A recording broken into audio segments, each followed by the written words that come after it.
Hi, this is Dark Journalist. Today I have an exciting show for you on the roots of the Breakaway Civilization with Dr. Joseph Farrell.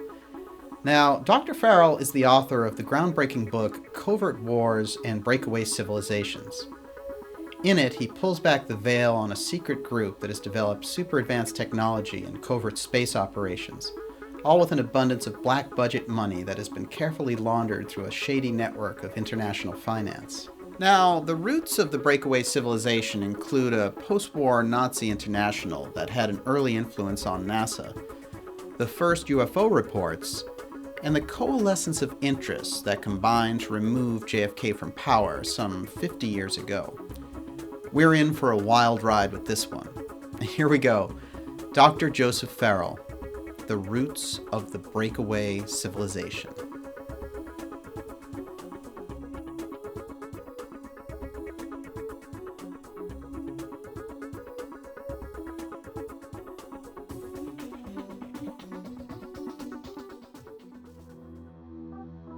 We have slipped into a fascist police state snitch culture. Yeah.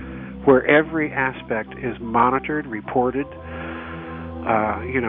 This would have been sort of a Hitlerian wet dream in terms of the expansion of state power. I feel like I've gone to sleep and woke up in another country. Now, Joseph, I'd like to get your definition of what the Breakaway Civilization is, what it consists of, as you've laid it out in your series of books. Okay. Well, the idea of a breakaway civilization, Daniel, it really originates with Richard Dolan, the ufologist. Right. And he wrote a couple of what I think are just wonderful books called UFOs in the National Security State. Mm-hmm. And in one of those, he suggests that the formation of the national security state was due in part, and as one of the principal reasons, because of the UFO phenomenon. And he proposes that if they were dealing with the phenomenon, they had to at some point have acquired a technological capacity that far exceeds the public civilization that you and I live in on a day-to-day basis. In other words, their capability probably vastly exceeds that. And he also made a second suggestion that this is all occurring in the context of the Cold War. So in other words, you've got Cold Warriors with a certain kind of mentality of looking at everything as a potential threat. So in other words, it's not just the communist bloc, but the UFO, and for good reason. They're not just making this up. Right. So I kind of started there and decided, all right, that's an intriguing idea, because if you are going to have a civilization like that, then the next thing you're going to have is, in a certain sense, a different kind of culture, a different process of policy making and decision taking and so on and so forth. So these books are really about the culture of that civilization and what they might be up to, why they might be up to it.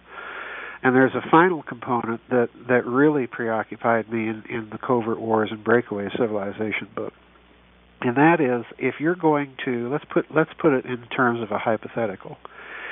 If you're going to have a technology that you are trying to emulate the performance of UFOs with, then it stands to reason that this is going to be, number one, a project that will endure over time, probably much longer than the Manhattan Project of World War II. We're looking at a project of conceivably several decades, beginning in the immediate post-World War II period. So the second thing it's going to require is not only a long-term commitment by this private group. In other words, you really could grow a separate culture, a separate civilization, a separate technology. But this is going to require, secondly, a vast and hidden system of finance. And by hidden, I mean entirely off the books, not just the black budget, not just discretionary funds, but something so totally black. And it's got to be huge. And in looking around for the basis for that, I've always come back to two different things, Daniel. And the first is that in the immediate post-war period on the European side of the fence, you had the formation, of course, of the Bilderberg Group. Right. But representing the Europeans, who did you have? You had Prince Bernhard. And, of course, he was a former Nazi. Mm-hmm. And I put quotation marks around former. Right. And the other thing that you have is the participation in those early Bilderberg meetings of one Hermann Josef Abs, who I think is a very significant figure because, of course, he's the CEO of Deutsche Bank. During the war, he was actually a banker in a bank in Berlin that was a handling bank for all the Reich government accounts. In other words, this was the guy paying Adolf Hitler's salary as chancellor. Wow. Yeah. So, this guy is a regular feature at these early Bilderberg meetings. And so I'm looking at this and I'm thinking, why then do we have such a prominence on the European side of these Nazis? And my speculative answer was that this coordination between the Western financial centers on one side and the Europeans represented by this presence of Nazis had to be for the coordination of all that Nazi loot and laundering it through Western banks. And most likely, and my scenario is they kept a great deal of that off the books. In other words, this gave them a hidden reserve by which they could vastly expand their ledger credit-making ability after the war, which in fact happened. So in other words, there's part of it. But the other component that I talk about in the book that you're referring to, Covert Wars and Breakaway Civilizations, that part of it comes from the Imperial Japanese part of the equation. Because, of course, during World War II, the Japanese, just like the Nazis, plundered Asia. In fact, if you compare the two operations, the Japanese really kind of put the Germans to shame because the Japanese literally had such a vast operation of looking for every conceivable hiding place of bullion, jewels, gems, paper currency, everything. They literally sucked bullion out of Asia in an unbelievable quantity. And during the war, they buried much of it after they were unable to ship it particularly from Southeast Asia back to Japan. They buried much of it in the Philippines. And of course, this became known as Yamashita's gold, named after General Tomoyuki Yamashita, the Japanese general that was tasked with burying this stuff beginning in 1944. And after the war, American intelligence got wind of this. And it's fascinating to connect the dots here because the man that got wind of this was one Edward Lansdale, who becomes a big, huge figure in post-war CIA covert operations. In fact, if you're familiar with the Kennedy assassination, there's some people that think that Lansdale was deeply connected with that, and I'm one of them. I think that you could make that case. Lansdale had the driver of General Yamashita literally tortured by Filipino cutouts to discover the locations of some of this Japanese gold. And when he found it at some of these places, he in turn flew immediately to Tokyo to inform General MacArthur. And General MacArthur then sent him from Tokyo to Washington, D.C., to brief President Truman on the existence of all this vast Japanese plunder. And President Truman in 1947, please note the year, yes, took the decision, after consulting with his national security advisors, to keep this entire plunder, the existence of this plunder, a complete secret. In other words, he created at once, at that moment, a top-secret slush fund, a political slush fund, for covert activities and black projects research. This is the money, I believe, that is the basis for all of the unvouchered funds that you see emerging after World War II, particularly in the intelligence community. In other words, what Truman did is he set up American intelligence in the banking business. That's literally what he did. Now, the other part of this, and I go into this in the book, is that the amount of bullion that the Japanese pulled out of Asia was most likely not factored in to any estimates going all the way back to World War II and extending all the way up to the present time, is not factored in to any estimates of actually existing amounts of bullion in the world. In other words, the amounts that you see online, which are always different because they obfuscate those figures to begin with, right, may be off by as much as an order of magnitude. And even then, the other thing you've got to bear in mind is when they set up this hidden system of finance with all this bullion, they had to do so in cahoots with the very Japanese angle of fascism, because the Japanese are the ones that know where all of it is. Right. Okay? Yeah. So MacArthur, if you study the existence of this fund, you'll find that it angles and winds its way through dirty deals between President Nixon and Prime Minister Tanaka and, the Japanese Liberal Democratic Party and some incredibly shady financial dealings going on there. So, it's a huge story. Yeah. Well, so basically then there's certainly a lot more gold out there than what we know about in terms of circulation, and they've been able to keep it right hidden and under wraps and use it as kind of a secret financing. Right. And what they're financing in terms of a civilization, what would be the aspects there? Because I know that in the book you mentioned a secret space program. That right. would be a major piece of the puzzle. Well, yeah.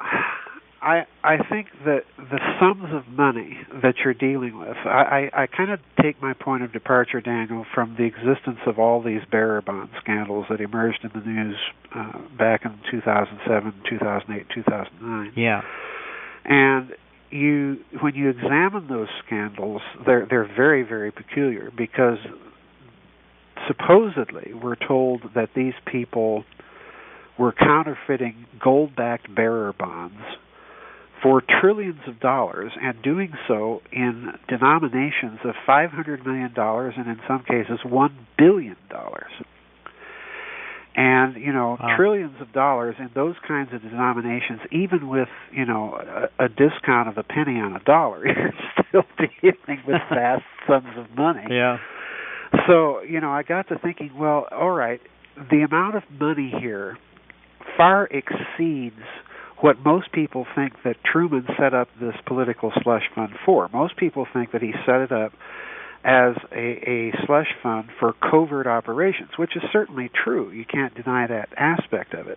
Right. But trillions of dollars far exceeds any explanation that you could conceive for covert operations.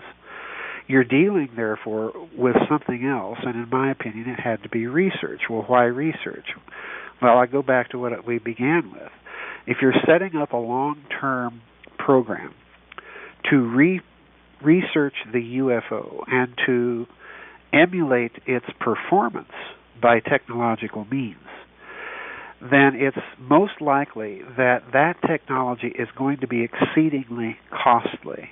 Right. Now, I get into this argument a bit more in the final book, Covert Wars and Clash of Civilizations. Okay. But basically my argument is this. If you look at what's called the Kardashev civilization classification system, Kardashev was a Soviet astronomer that posited that you can basically have three different types of civilization that would be capable of interplanetary exploration. A Class 1 civilization would have the energy requirements of an entire planet. A Class 2 civilization would have the energy requirements of an entire star. A Class 3 civilization would have the energy requirements of an entire galaxy. Now, from that, I kind of developed my own corollaries. My corollaries say that you begin to enter a civilization stage when you possess the technology to leverage the energy requirements or to manipulate systems on that scale. So in other words, if you have systems or a technology that allow you to manipulate systems on a planetary scale, then you're already dealing to a certain extent with planetary-sized systems. So I think that in terms of that analysis, this breakaway civilization probably has entered Class 1 stage. And the reason I think that is we're already familiar, your listeners are probably already familiar with weather systems, weather warfare, weather manipulation, so on and so forth. Well, when you start manipulating weather, you're manipulating things on a planetary scale. You're using energies on a planetary scale. I mean, look at HAARP. So, in the gigawatt range. So you're creating a kind of leverage in terms of energy. Now, what I'm suggesting with all of this vast system of funding is something very interesting, because what you're also leveraging with this huge system of finance, you're leveraging the world economy. You're creating a huge system designed to create the impression of a planetary-sized economy and a planetary-sized energy requirement. And the reason why it is, again, if you're going to develop technologies to emulate the UFO, they're probably going to be very expensive.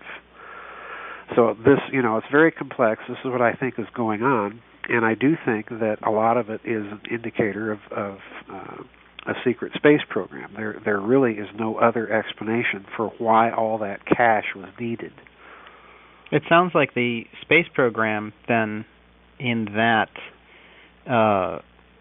what you just laid out there it sounds like it may be the crux of where all the money is going. And oh, yes.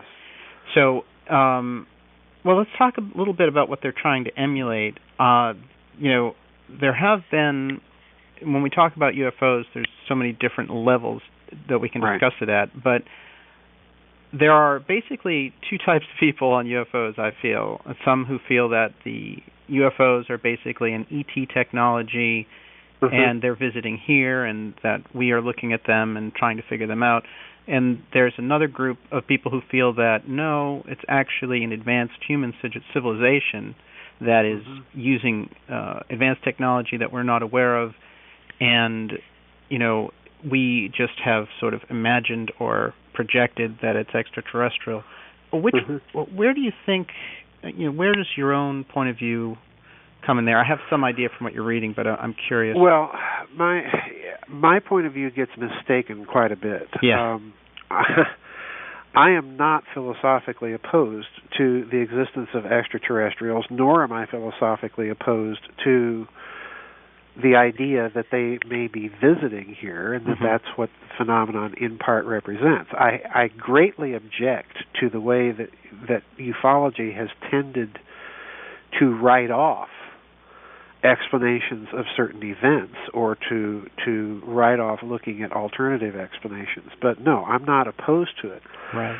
I do think that it's a both-and situation rather than an either-or situation. Okay. In other words, I do think that you have to look at the indicators beginning, long before the World Wars, going all the way back to the 19th century airship mysteries, that somebody on this planet is developing technologies far in advance of the publicly available technology, and doing so for whatever purpose. I think that's fairly clear from the airship mysteries. I think it begins to be very clear by the time you get to Nikola Tesla at the end of the 19th and beginning of the 20th century.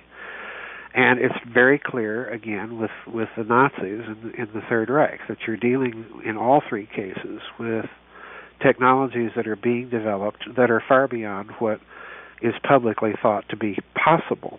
Yeah. And I do think that in particular the Nazis' case, that this led to the creation, in part, of a post-war extraterritorial sort of Nazi state that continued to research these things, sometimes in conjunction with their host countries, and sometimes completely and totally independent of them. And I do think, in turn, that this was influential in the creation of this American breakaway civilization. But I do not think that it is possible to explain all UFO cases on that basis, and here's why. And I get into this aspect of things more completely in the final book in that little mini-series. And I do so by way of examining the very same individual who is behind the creation of all of those Air Force memoranda after Roswell. And if you look at them, you know, people in ufology love to ignore my book, Roswell and the Reich. But, you know, I'm very thorough in terms of you know, especially in that book, the examination of the documents that ufology likes to cite to prove its ET case and interpretation of that event. But in the process, they ignore the passages, and there are quite a few of them, that are clearly pointing the finger in the direction of Nazi Germany as an explanation for some of this technology. And in fact, in the original version of the Shulgin collection memorandum after Roswell, there is no mention whatsoever of interplanetary hypothesis. So in other words, that original document is pointing the finger solely in the direction of Nazi Germany's case. Now, what's interesting about that is in 1947, the Nazis supposedly had been defeated. Yeah, exactly. Exactly. So would the American military have good reason to cover up a crash of something Nazi in the Mexico desert? Yeah, of course. You know, that's you bingo, you've hit the finger right on the head. That's my interpretation of what happened. Now, obviously, ufology disagrees with me. That's fine. But the reason I'm belaboring this point is that the man who was influential on General Shulgin, General Twining, and drawing up these memoranda was a fellow in the American National Security Establishment based in Ohio. He had regular contact with the paperclip Nazis at Wright-Patterson Air Base. And this fellow's name was Alfred Lading. All right, and he was a German-American engineer, aeronautics engineer. And he's the one basically kind of outlining the preliminary drafts of these memoranda. And that was his conclusion. Okay? Wow. Now, it's the same guy. This is my point here. This is why I take such time in my books, you know, to footnote everything and build one case in one book and move along and explain in the next book what this all means. Because it's this same individual who's pointing the finger after Roswell in the direction of Nazi Germany who comes to the conclusion that this cannot possibly explain the sheer numbers of cases that they're confronted with. And he's correct. The reason why is if you are an extraterritorial post-war Nazi state continuing to develop this stuff, you simply will not have the production capability to produce these kinds of numbers of reports and keep your projects secret. So it's the same guy who, on the basis of the sheer numbers of reports, is also saying there has to be another explanation for the origin of these things and their stupendous performance, and the only thing he can think of is extraterrestrial. It's the same guy. Wow. Now, what this means for the Breakaway Civilization group is they've got to entertain both hypotheses. Okay. So they have to basically prepare for either situation, either an advanced Nazi, post-Nazi organization, and a possible ET presence. Right, and something more. Let's not forget Dolan's crucial insight here, that this group is being formed in the Cold War matrix. So in other words, they've got three things they've got to deal with. Right. They've got to deal with the communist bloc. They've got to deal with whatever this extraterritorial post-war Nazi thing is, and they've already imported some of it to this country. Right. Paperclip and yeah, exactly. So they've got to be thinking that, all right, how much of what they're doing is really for us, and it's interesting, and I point this out in Roswell and the Reich, that after Roswell, U.S. Army counterintelligence reopens the security vetting file procedures on a lot of these paperclip Nazis.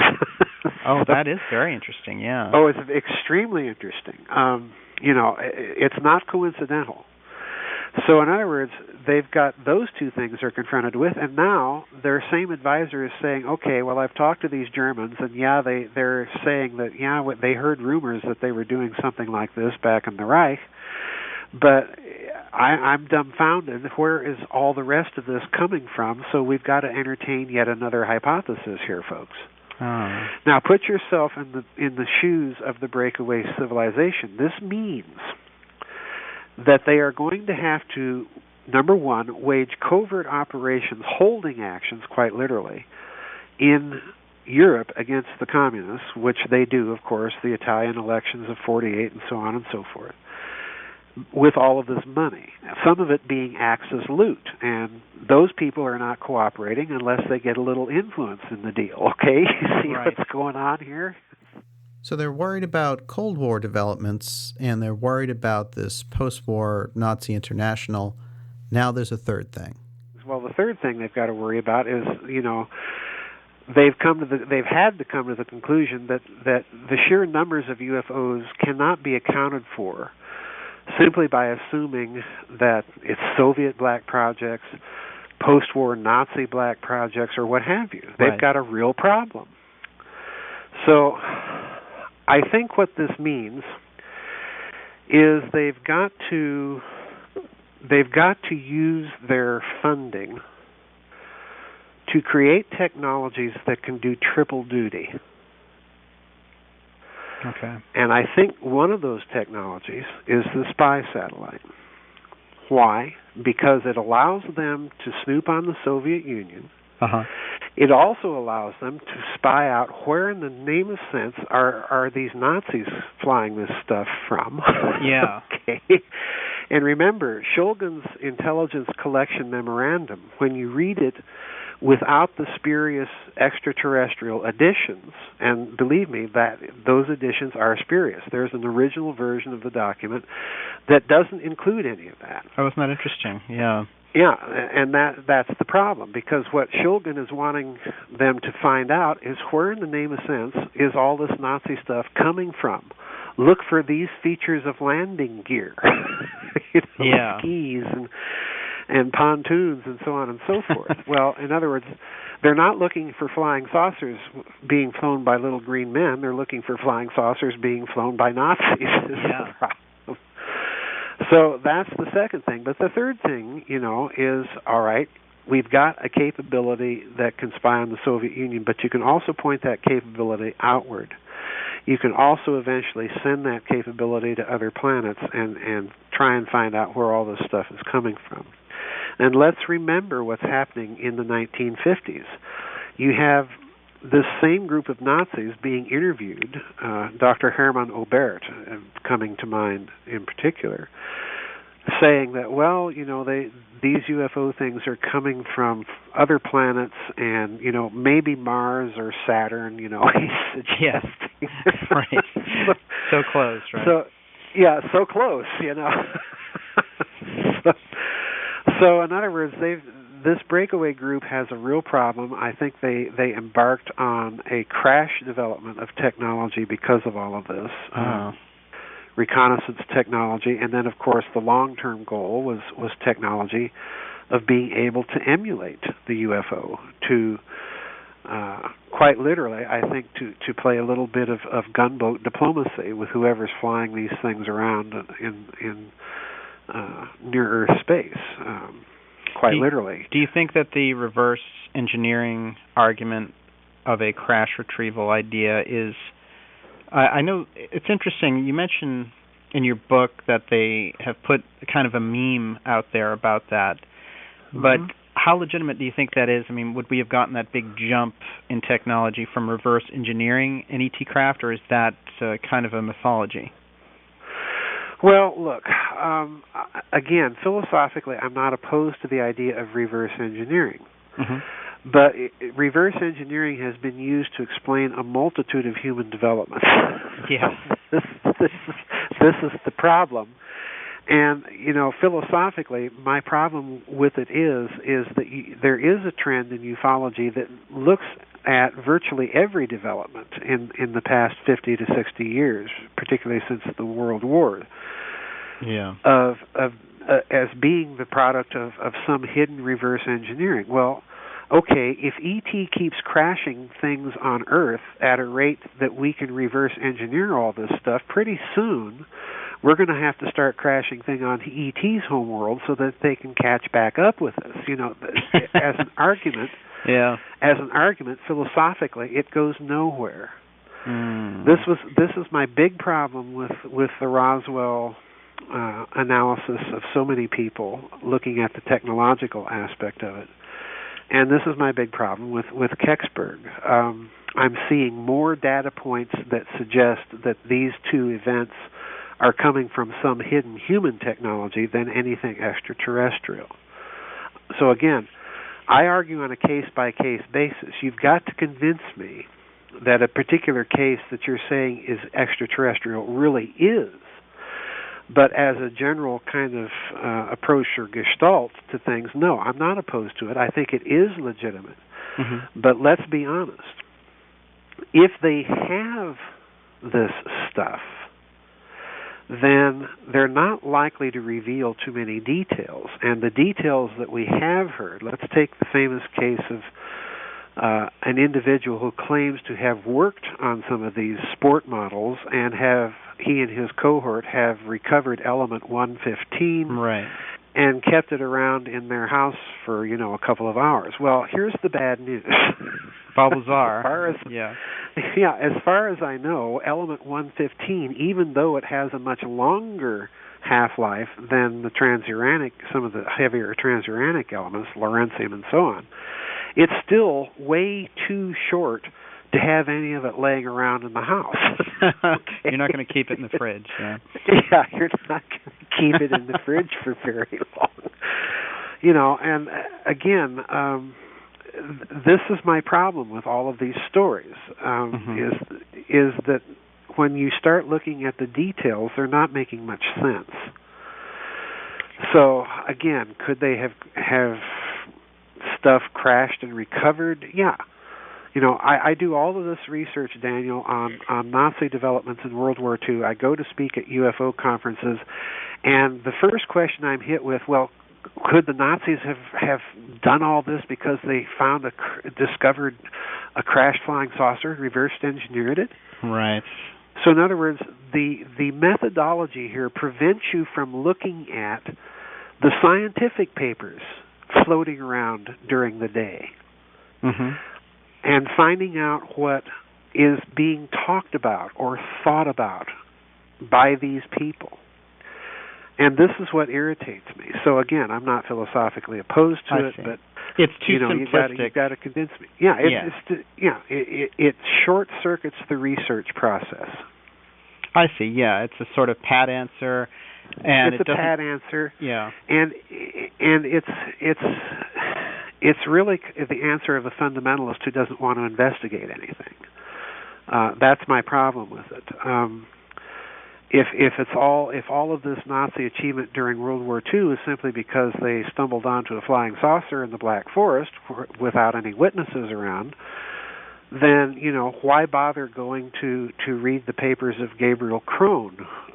Why bother trying to figure out why did the Nazis put someone like Walter Gerlach in charge of their atom bomb project? And on we could go.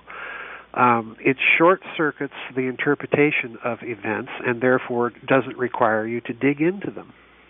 Well, one of the things I found really intriguing in the Covert Wars and Breakaway Civilizations book is when you do go into the airship mystery, which takes us far back beyond the kind of advanced technology.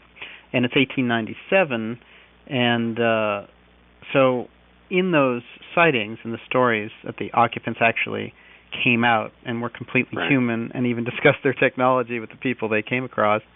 Right. So we're seeing a very early version there of this breakaway civilization. And so, there was a character, Mr. Wilson, who shows up in the contacts. And, that I think is very interesting because this is a totally different thing. There's nothing alien about that. No.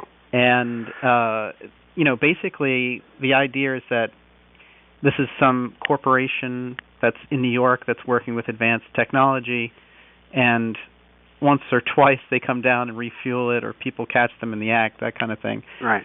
So this is a totally different type of sighting story. Yeah, it is. To a certain extent, it is.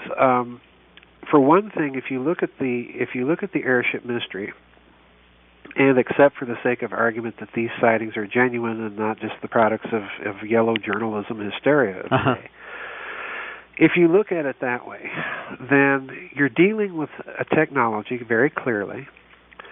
You're dealing with a technology that exceeds the later development and reported speeds of Zeppelins.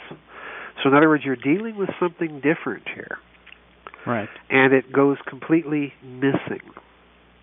Now, it turns up, oddly enough, I talk about this in Roswell and the Reich, it turns up later in Scandinavia before World War II.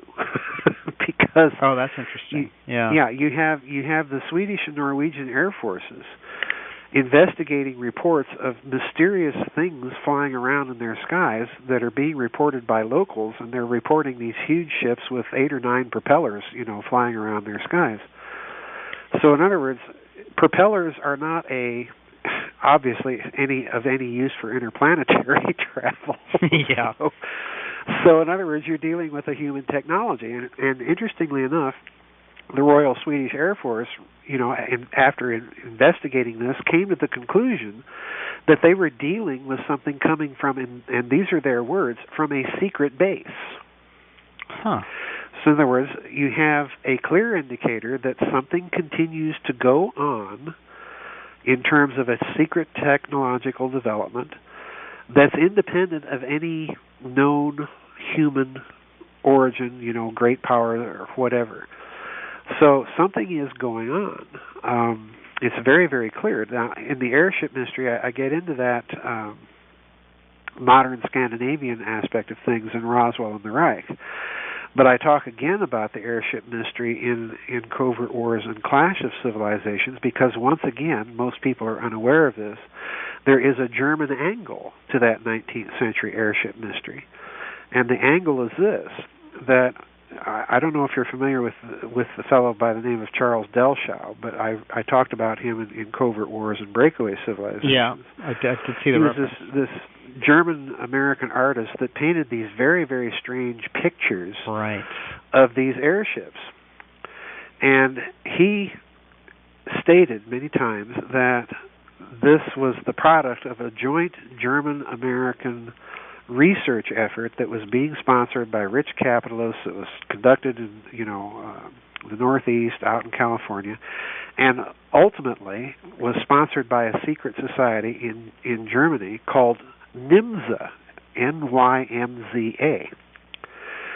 Now, I'm happy to report that a friend and colleague of mine by the name of Walter Bosley may have cracked what NYMZA is. Oh, good.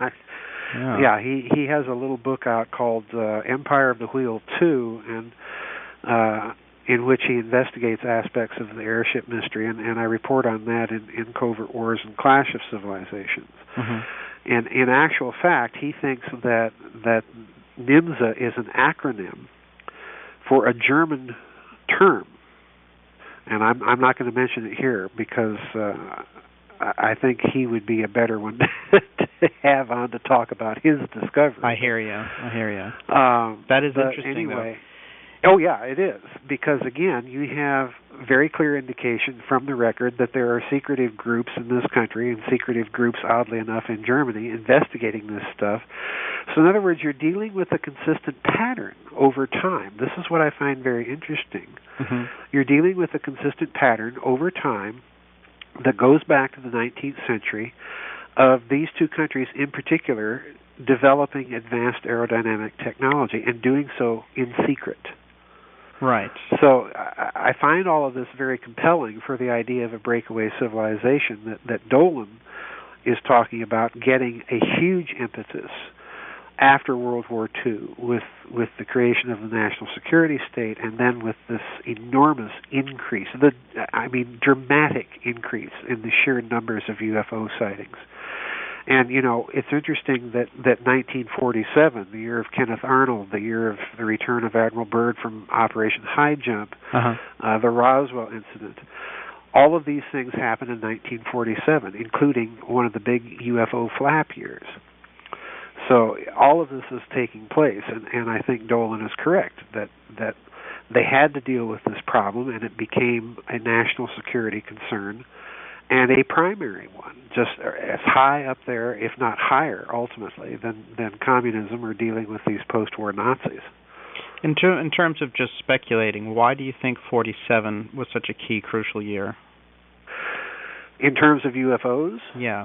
I mean, I know that we had the waves and we had the crashes, but is there some reason that you think their presence suddenly became so widespread? Yeah, I tend to agree with ufology in that this began as a kind of 2-year lag time response to human nuclear weapons achievement. Okay. And again, you'll recall in Covert Wars and Breakaway Civilizations, I spent a whole chapter dealing with UFOs and nukes. Yes. Because they do seem to display an inordinate curiosity about human defense systems, installations, and particularly those concerned with nuclear weapons, be it intercontinental ballistic missiles or nuclear weapons storage or nuclear weapons production facilities. They show an enormous curiosity in these things. Now, with that said, most ufologists point out that they show up in the United States in 1947 over all these defense installations, and that's 2 years after the detonation of the A-bomb. Right. But Frank Edwards, the 1960s ufologist, pointed out that they first showed up over Scandinavia with the Ghost rockets, and he pointed out, well, if so, then they're showing up at the right time at the wrong place. But my point, as I began to make in the Nazi books, I'm one of those people that thinks that the Germans may actually have acquired the A-bomb before the end of the war and tested it in, of all places, somewhere in the Baltic Sea. So if that's the case, then the UFOs are showing up in the right place. Oh, right. Well, you did mention that there are indications that the Nazis may have performed their own nuclear tests. Oh, yeah. Well, I wrote a whole book on that. In fact, that book began this whole Nazi series. Okay, which book is that? Reich of the Black Sun. Reich of the Black Sun, yes. Right. That's the book I kind of lay out the whole Nazi secret weapon case in kind of a summary form, but I kind of focus on the A-bomb. And the reason I'm doing that is to set up the context in which the Allied post-war legend develops about, Allied nuclear engineering superiority and so on and so forth. Mm-hmm.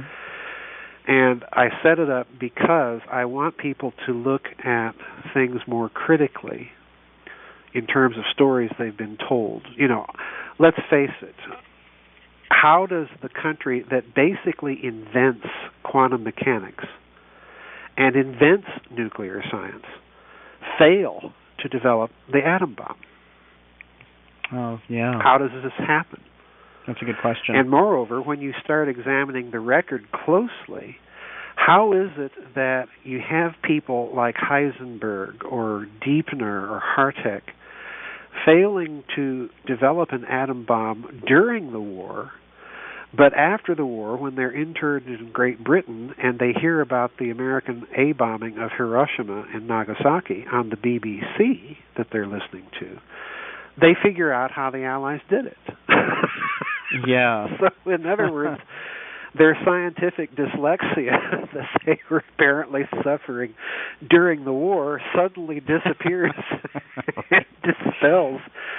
So, I have a little problem with that. And the explanations in the public record, considered mainstream is, well, One explanation was Heisenberg simply sabotaged their atom bomb project, which stirred up quite a debate. And another scholar came along and said, well, basically, no, he didn't. He was laboring under huge misconceptions about the nature of nuclear fission, and on this goes. The fact of the matter is that the Germans were enriching uranium and other isotopes, incidentally, on an enormous scale during the war. Wow. And there are all indications that they transferred final stage enrichment uranium to Japan, or were in the process of doing so, when the war ended. So in other words, if you have the capability of enriching uranium to weapons grade purity, then basically all you really have to do at that point is assemble the bomb. Right. So, well, what's interesting about that is, why didn't it happen? Well, I think it did happen. Right. I think it did. You get the traditional argument, well, if they had it, why didn't they use it? Mm-hmm. Well, the problem is you've got to examine the Eastern Front. There are very weird goings on the Eastern Front. And again, I don't want to get too far into detail here, but basically my thought is if the Nazis are going to use a weapon like that anywhere, they're going to use it not on the Western Allies, who they consider more or less Aryans, but misguided and misunderstood. Right. They're certainly going to use it on their ideological enemies and basically people that they think are subhuman. Yeah. Now, there's indications that during the war on the Eastern Front, the Nazis were using all sorts of stuff that they never used on the Western Front. There are reports as early as 1941 that they're using early versions of fuel air bombs. Wow. Yeah, wow. So, that might explain why half the casualties of World War II were suffered by the Russians. Right. And I'm laughing, but I'm not trying to make light of the situation. No, I understand. It's I'm just trying to wake people up and say, was the Wehrmacht really that good tactically in terms of their tactics and operational systems and so on and so forth on the Eastern Front, that they inflicted a kill ratio of almost 10 to 1? Or was there something else going on there? Yeah, it doesn't add up. Yeah, it doesn't add up. No, of course not. Well, you've written about how the Nazis were very interested in alternative forms of energy, and yes, they were looking into physics in a way that could be sort of used for advanced weapons. So they put a great deal of energy into this project called the Bell that you wrote about. So yes. Interesting, and sort of brought that to the surface. Now, this information only came out, you've said, only after the reunification of Germany in 1990. Right. So that's when the documents came out. So we really we're still at the early stages of understanding what that was. Yes, that's quite so. And so there's extensive testimony about it. So it's not theoretical. No. But what exactly was the Bell? Well, this is the problem. There are now, at least out there, two schools of thought. One school of thought rejects the analysis of Igor Vitkovsky and Nick Cook and myself that see in the Bell a kind of prototypical anti-gravity technology. This school of thought thinks that the Bell was nothing more than a kind of sophisticated isotope enrichment centrifuge. And I certainly think there is something to that, because when you look at the Bell story, you're dealing with a device that operated at extremely high speeds of mechanical rotation. So could this have been developed as part of their atomic bomb program or emerged as part of it? Yeah, it sure could. Yeah. But my problem with that whole analysis is it's ignoring data points in the story in order to get people not to look at the possibility that the Nazis may have achieved some sort of rudimentary field propulsion device. And I think, I lay out the post-war story of the Bell, in my opinion, better than anyone else, in that I track aspects of that project to a post-war Nazi project that we know existed in Argentina. And that project did have a lot to do with plasmas, with fusion, and ultimately with the idea of tapping into the zero-point energy. So tracing the conceptual kind of reverse engineering the concept train back into Nazi Germany at the time, and remembering that Walter Gerlach is the scientist in charge of all of this. Well, if you look up Walter Gerlach, you find out that he was part of a team, the other one being this famous physicist Stern that won the Nobel Prize for the Stern-Gerlach experiment. Oh. Gerlach's specialty wasn't nuclear physics. Gerlach's specialty was things like magnetic spin resonance and polarization and particle charge, and he particularly was fascinated by the subject of gravity and the possible connections between what they were dealing with quantum mechanics at the time and gravity. So in other words, this is the wrong guy to have heading up an A-bomb project. Okay. Right, yeah. And this is the guy that is ultimately in charge of the Bell Project, which is right up his alley. Okay, so now it makes sense, yeah. Yeah, now it makes sense because he's dealing in areas of physics that haven't really got anything to do with A-bomb development, but it sure has a lot to do if you're a country like Germany interested in developing alternative sources of energy. And this they are certainly doing, and this is partly what I think the Bell was about. We do know, and I've said over and over, that I think the Bell is the real kernel to the myth of Nazi UFOs. But let me be very clear. The Bell did not do anything other, according to some reports, than levitate. It didn't pull any sudden maneuvers. It didn't pull any right-angle turns at high speeds. It just floated. Okay, That's all it did. And when it was turned on, it killed everything around it. That was problem number 2. So right, yeah. You're not going to have a little Nazi crawling into this thing and flying it around. But it's just not going to happen. But the significance is they did apparently achieve some form of field propulsion with this thing. And would that be of keen interest? Well, obviously, keen interest to anybody. In fact, if you follow the story of the Bell, the Nazis, as they saw they were losing the war in 1945, the Nazis actually had 60 of the scientists that were working on this project murdered. Oh.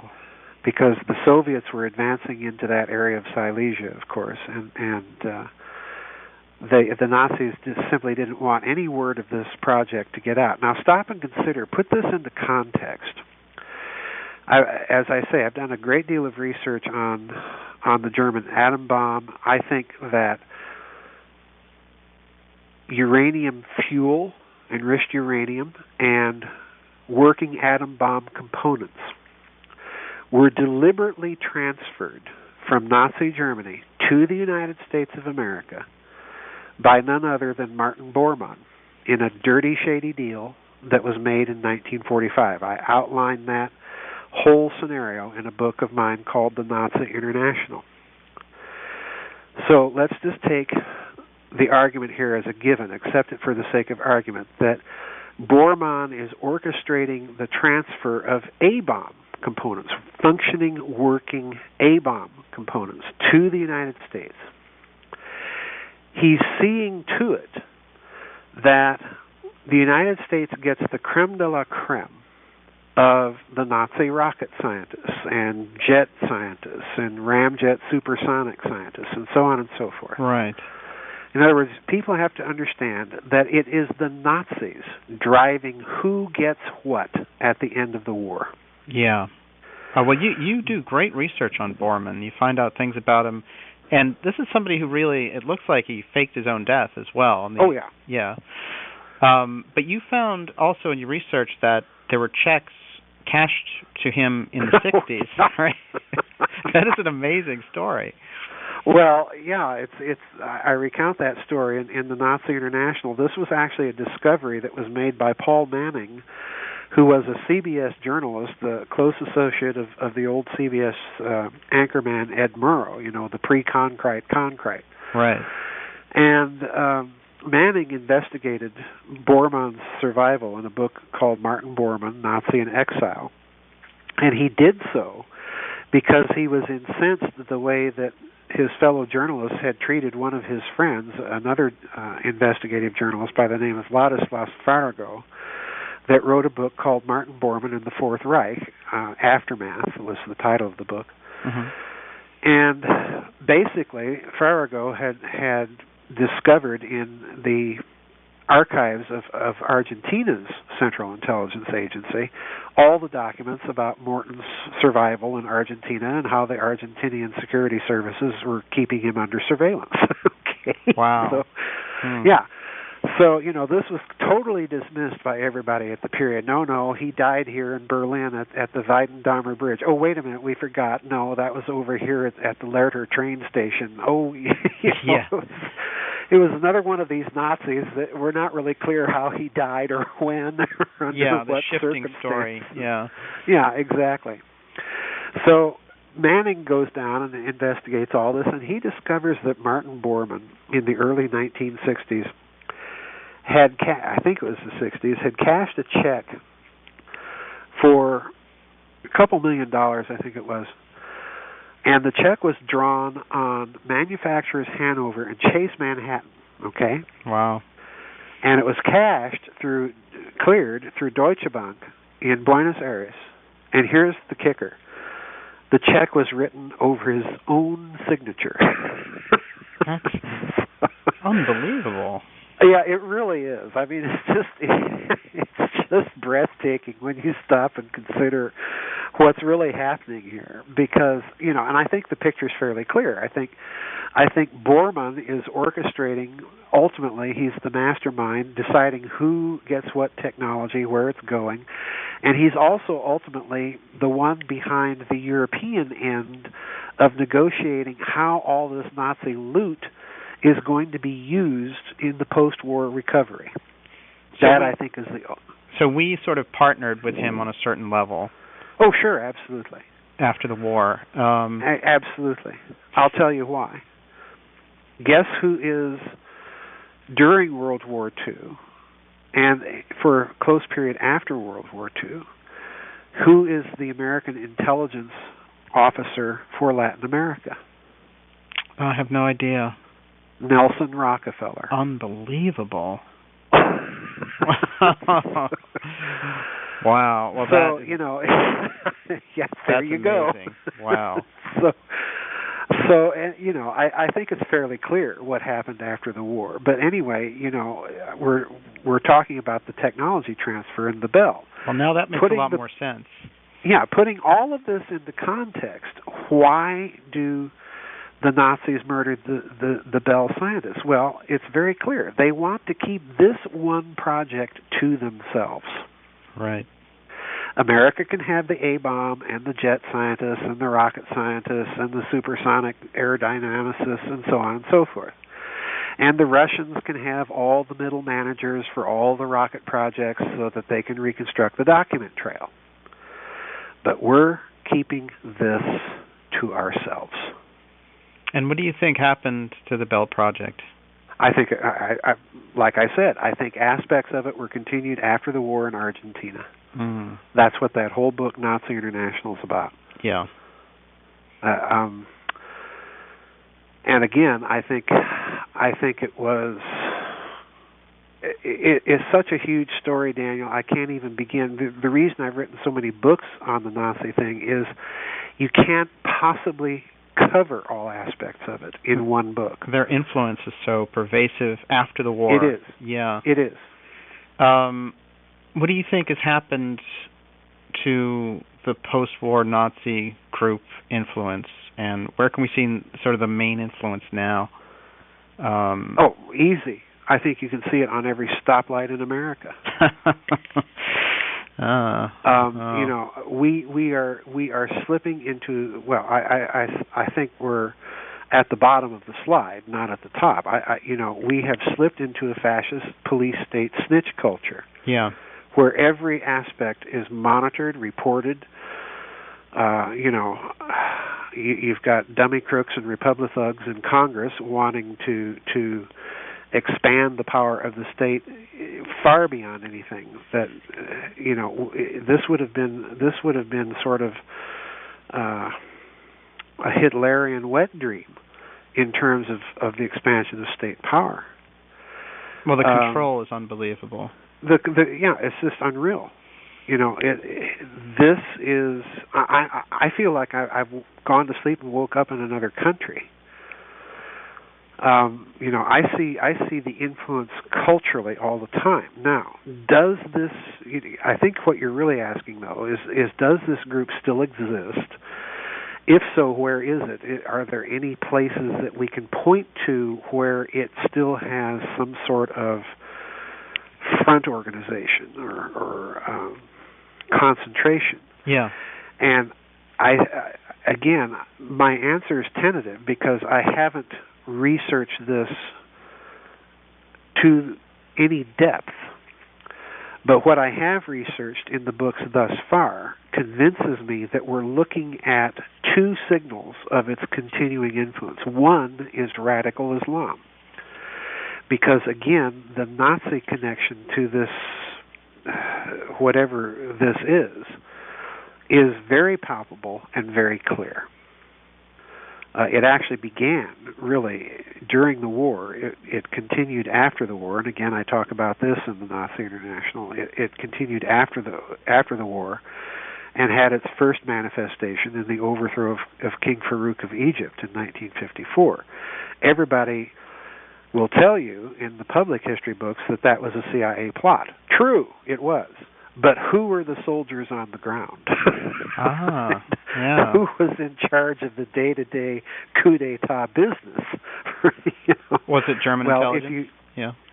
Well, people like SS Lieutenant Colonel Otto Skorzeny, General Major Wilhelm Farnbacher, Hjalmar Schacht, former president of the Reichsbank, just a wonderful group of people. So in other words, on the surface it's CIA, but scratch beneath the surface and it's Nazi. That's the problem. Yeah, and that's the formation of the Muslim Brotherhood even goes back to this bingo, period. Exactly. Yeah. And again you have Nazi influence with the Muslim Brotherhood, you have Nazi influence with Yasser Arafat and the PLO, believe it or not, Nazi influence with the Grand Mufti of Jerusalem, and on we could go. So I see that as one manifestation of it. The other manifestation, the one that is lurking much more deeply and quietly and suspiciously, is what used to be called the World Anti-Communist League, which was based in Taiwan. Again, another notorious kind of Nazi CIA rabid right front group. But that has since, with the collapse of the Soviet Union, it's simply changed its name. People think the World Anti-Communist League went out of business. No, it simply changed its name. And it's now the World League for Democracy or something like this. But no, I think the group is still around. I think it's influential. I have anecdotal stories that I won't bother mentioning on the air that I've heard. I haven't been able to verify any of them, but people have told me some very interesting things that give me pause. Well, and it seems like their influence has been absorbed into... Yeah, I think so. Yeah, and so looking for them in individual groups and things like that may not be the way to find them. In a way, they've sort of blended into the power structure and just maintained their... They've been very successful at penetration and blending in. Now, it's since we're talking about this breakaway group, the model I like to use is of a mafia. Mm-hmm. You've got several different capos represented in this New World Order thing, or whatever you wish to call it, several different factions. corporations, military-industrial complex, and then you've got your traditional geopolitical alignments and interests and so on and so forth. So in other words, I don't view this as one all-big, huge, omnipotent, omnicompetent, all-powerful, all-clever conspiracy. I simply don't. I do view it as a network of coalescing interests that are not afraid to go to war with each other from time to time when they feel that their personal or factional interest is being threatened. So, yeah, it's like the mafia. You've got the capos, and they can all sit around and drink wine and kiss each other's rings at the conference table, while out on the streets their lackeys are shooting at each other. I see what you're saying. They're not so much a unified group as people like to portray. Well, the NWO, the Breakaway Civilization, it's one group that's making these decisions and doing it, and they're all happy with each other. No. In fact, they're trying to take each other out as they're moving along. Yeah, well, the other thing, I think you're exactly right. The other thing is, and I've said this many times, as they get closer to the end game, watch for the factional infighting to increase. Oh. because the closer they get to the goal, the more they're going to fall apart. By the nature of the case, it's human nature. One faction is going to want to dominate, and the other factions aren't going to want them to. It's just fascinating. It's human nature, and I don't see one vast, all-powerful conspiracy. And the other thing is I think that there are clear signs that this factional infighting is going on, because I think there are some little tiny indicators every now and then that the Western financial elite part of that mafia-like organization is panicked. I think that they are under extreme and severe pressure like they've never been under before. Wow, and so they're tightening their controls that much more. They're retrenching, let's put it that way. They played a game, or were trying to play a game, and now they discover that the other people that they thought were playing the same game aren't playing the same game. That's the problem. So they're busily trying to retrench and shore up their base of power, which is North America. Well, it sounds very dangerous. If they're trying to retrench, it sounds like a dangerous period of time for them and for us. It is. Yeah. Very dangerous. You mentioned Coalescence of Interests, and so I have to just go to that briefly because we have the JFK 50th anniversary of his assassination coming up.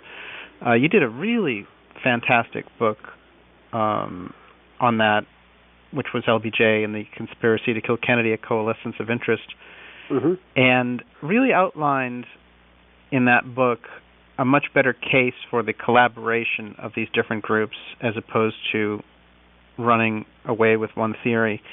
And everything in there was very plausible, and the research was very good. Even though I think you mentioned that you were under pressure to do the book in kind of a short period of time. Yeah, I was. My publisher was kind of caught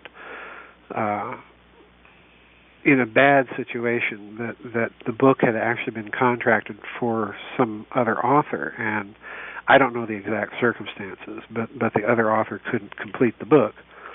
And my publisher turned to me and asked me if I would do it, and I said, sure, how much time do I have? And he said something like 2 months. Oh, yeah, there you go. So, I was a bit under the gun on that. But it turned out fantastic. It's a really excellent book. Well, thank you. I'd like to ask you, in relation to the JFK assassination, I've read the book and I have a general understanding, but what would you say was the crux? You really introduced this whole NASA aspect that I'd never seen before in relation to the JFK assassination. And could you tell me a little bit about how you came to that conclusion? Well, that aspect has actually been out there in the JFK literature, percolating sort of in the underground for a long, long time, in a document called the Torbett document that was drawn up by a Southern Texas lawyer in late 1967, early 1968, just as the Garrison investigation had wound down. And what it is it's really kind of a summary of the Garrison investigation files. And this is what makes it so unusual, and most people don't know this, because Garrison himself doesn't talk about any of this at any great length in his book, On the Trail of the Assassins. Yeah.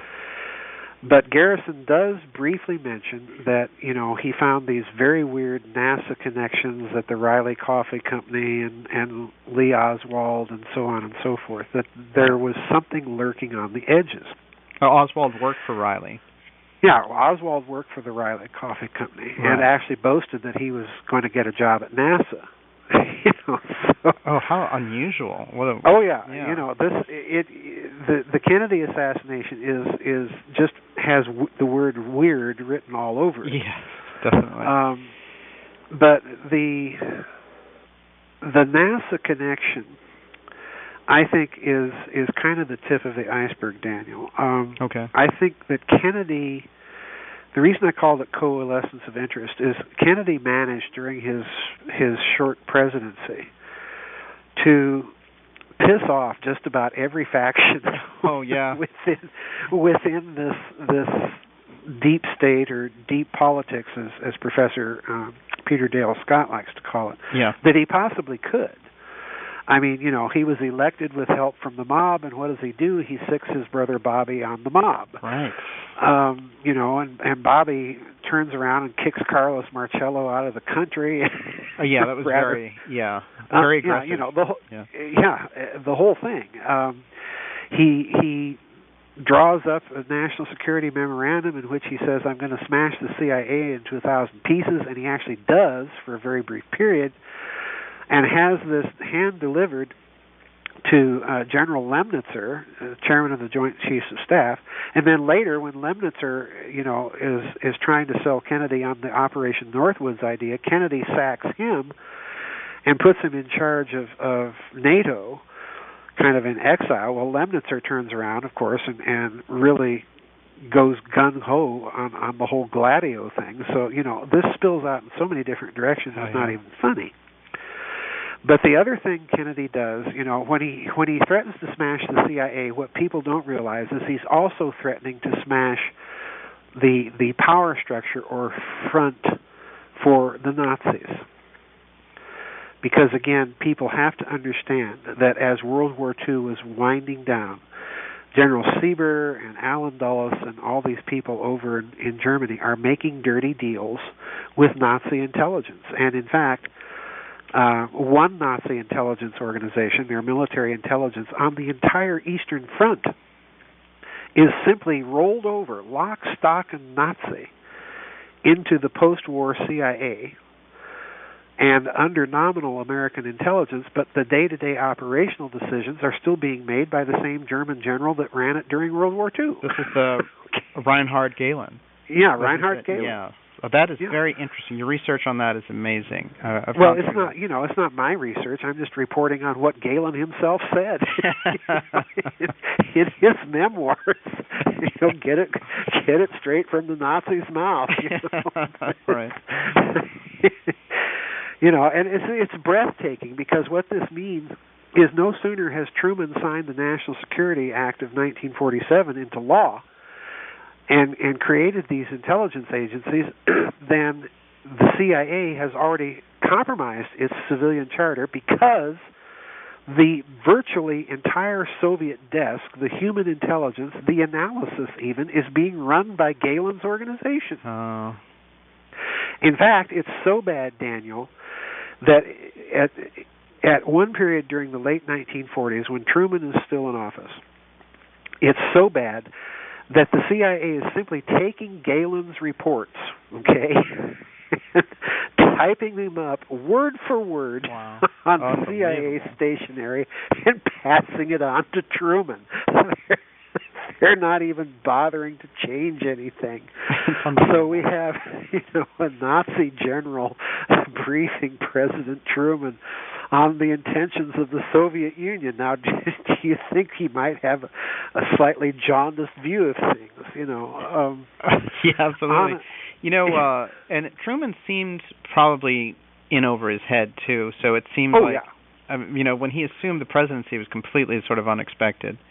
Oh yeah, well of course it was, and he didn't know the existence of half the things that he found out, in those first 48 hours of briefings.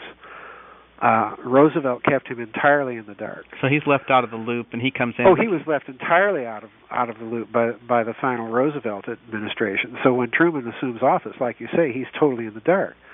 So anyway, Kennedy comes along. He's threatening to smash the CIA into 1,000 pieces. Mm-hmm. So he's created enemies not only of the CIA, not only in the Joint Chiefs of Staff, not only in the mob, but Nazis. Yeah, great. And we'll add to this, on top of everything else, he wants to get rid of the oil depletion allowance. So he's got the Texas oilmen mad at him. And who are the Texas oilmen reliant upon for their intelligence? But guess who? General Galen. Oh, yeah. Oh, there's your Nazi connection to JFK. And, this is something that I think probably I'm the only one other than Mae Brussel that's ever talked about the Nazi connection to the Kennedy assassination. And there is one, just like everything else. Well, you've got mafia.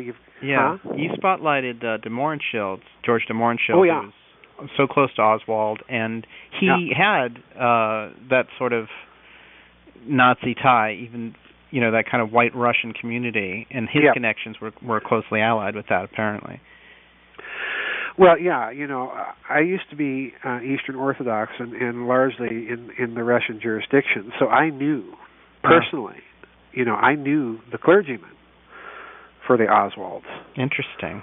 Yeah, so there's a lot more that I will never talk about that story, but the connection with de Mohrenschildt is very interesting, because this was a kind of sophisticated man, cultured man. He was an oil geologist, so in other words, he was well known to the Hunts, the Murchisons, and all the Texas oil people. Yeah. And I do mean all the Texas oil people. This is a very closed community. So I'll leave it for the listener to work out what all this means. But de Mohrenschildt, during World War II, was suspected as being a Nazi spy. And, of course, his real name was von Mohrenschildt. And he changed it to De after World War II. And he comes from, as you say, from White Russia, a little town in White Russia called Mozyr. And Oswald, of course, was introduced around to the White Russian community. Well, I suspect, since de Mohrenschildt was also spying on CIA bases in Guatemala at one point that are going to be used to launch the Bay of Pigs, I suspect that de Mohrenschildt really, who many authors see as a kind of a CIA figure, I think this is not looking at the details closely enough, because when you look at all these details, what you have is a man who's the probable liaison between the Texas oilmen and West German intelligence, represented by Galen. Okay, that would make a lot of sense, yeah. Yeah, and let's remember, the other thing that people forget is that Oswald's comrades and buddies in Japan not only heard him talking Russian, but guess what else he was talking? German? German. Oh, I've never heard that. Oh, yeah. That's really interesting. Yeah. So, when Oswald defects to the Soviet Union and then is able to get out, who is it that is his Western contact over there that's enabling him to do all this? Well, people have speculated that it's the CIA. Well, okay. But who is the CIA's on-the-ground boots at that time? Well, it's Galen once again. So, Oswald, to me, Daniel, has Galen's organization and his handprints all over him. You've got de Mohrenschildt, you've got the White Russians, you've got his buddies in Japan, the German thing, and then this whole strange episode of a defection to the Soviet Union, and then being stationed to Minsk, which is, guess what, the capital of what? White Russia. Right. Well, these White Russians, they're anything but communists, right? No, exactly. In this country, the White Russian emigre community tended to be very, very right-wing. So what is Oswald doing with these people if he was supposedly a communist? Yeah, That's a joke. Exactly. What do you think that Oswald was? I mean, obviously a patsy, but what do you think he was in the grand scheme of things? What were they doing with him to set him up to be the chief fall guy? Well, I do think that he had to have been some low-level intelligence operative. I think this is fairly clear. Mm-hmm.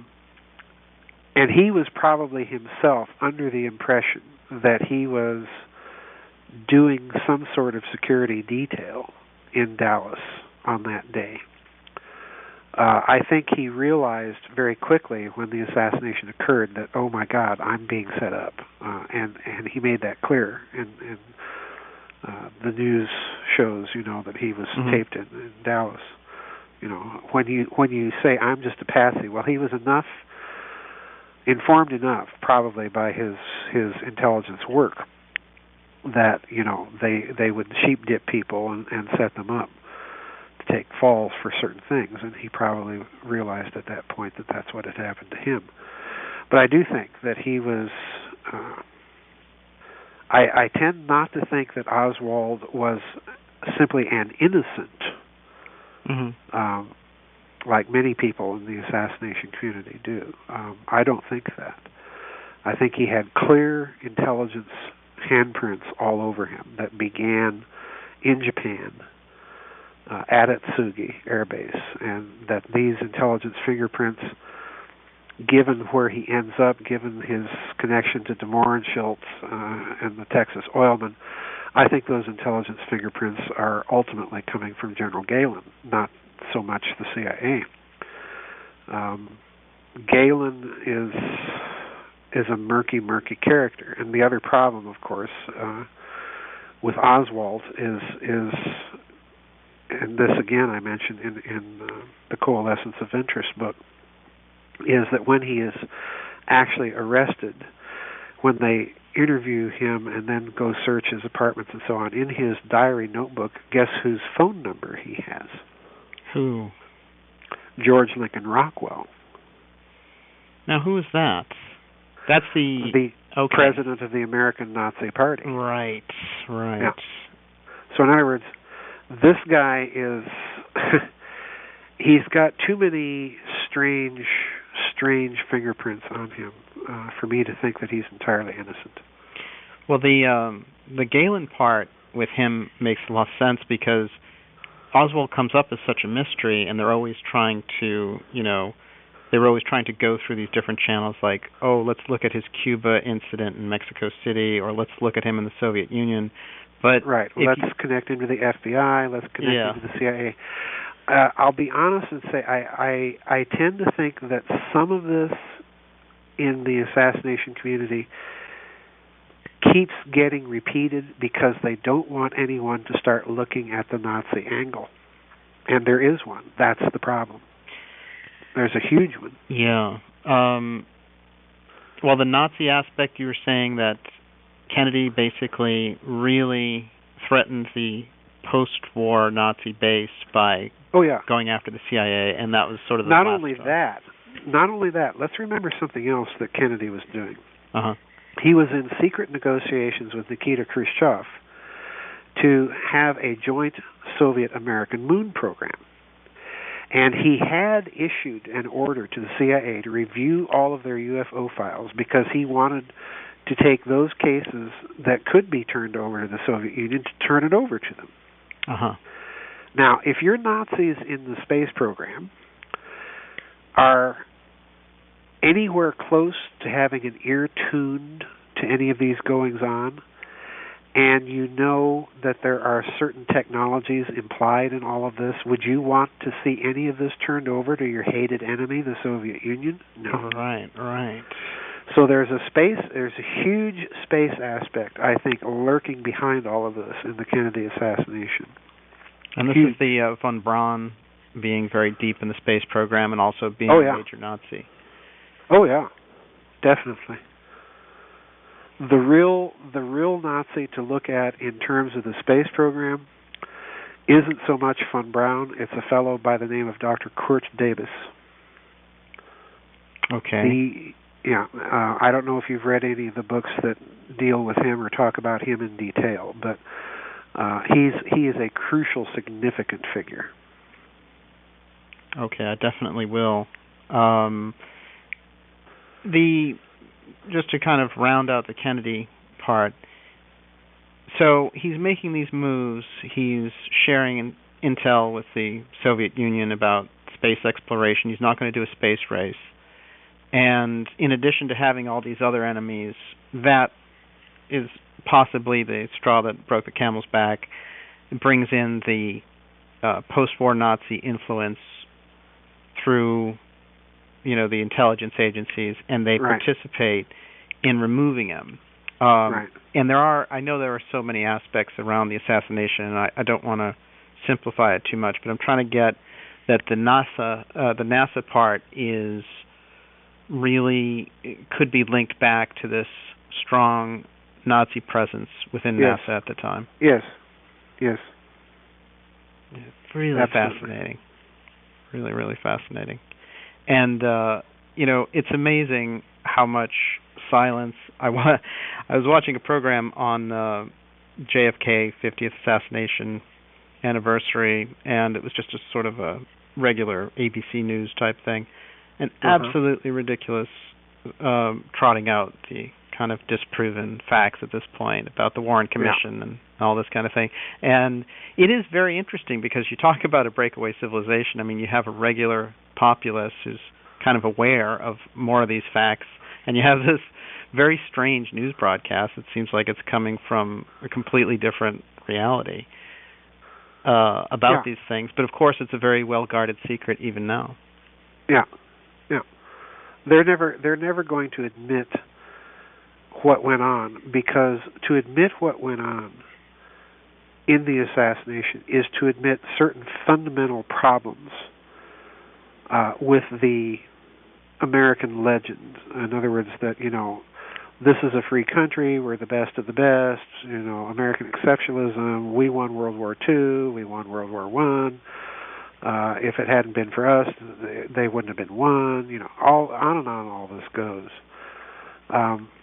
They're never going to admit it, because to admit it challenges the nature of the assumptions of power in this country. You have a deep state, you have the public state that assumes all the risks and liabilities, and then you have that breakaway national intelligence group, national security group. So, to admit anything they're just never going to do that. They're going to keep their fictions going until every last pew is empty. Yeah, right. Do you think that, you mentioned Peter Dale Scott's work earlier. Do you think that Peter Dale Scott and his reference to the deep state and the deep politics is the same as saying the breakaway civilization? Are those the same thing? No. Okay. No. How are they different?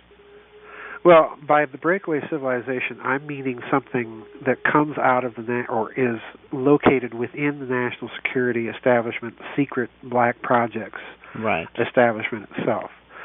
By the deep state, he's meaning something much broader. He's meaning essentially that coalescence of interests that I'm talking about in JFK. Okay. He's meaning, the mafia, the military-industrial complex, the financial sector. He's meaning all of that. Right. I can see the distinction there. Well, that's really fantastic. And the new book is Covert Wars and the Clash of Civilizations. Clash of Civilizations, right. This current book is the Covert Wars and the Breakaway Civilizations, or that was the one just before, and that's the one I have. Right. It's really outstanding. Right. Thank you. And that you are really prolific. You do this amazing ability. You have this amazing ability to churn these books out quickly. It seems that you really have these books coming, but they are unbelievably interesting and well researched. Well, thank you. And your work is absolutely excellent. I want to thank you so much for giving us all this great information. Well, my pleasure. Thank you for having me on, Daniel. Thank you for joining me for this fascinating overview on the roots of the breakaway civilization with Dr. Joseph Farrell. You can find more special reports and interviews at youtube.com/darkjournalists. See you soon.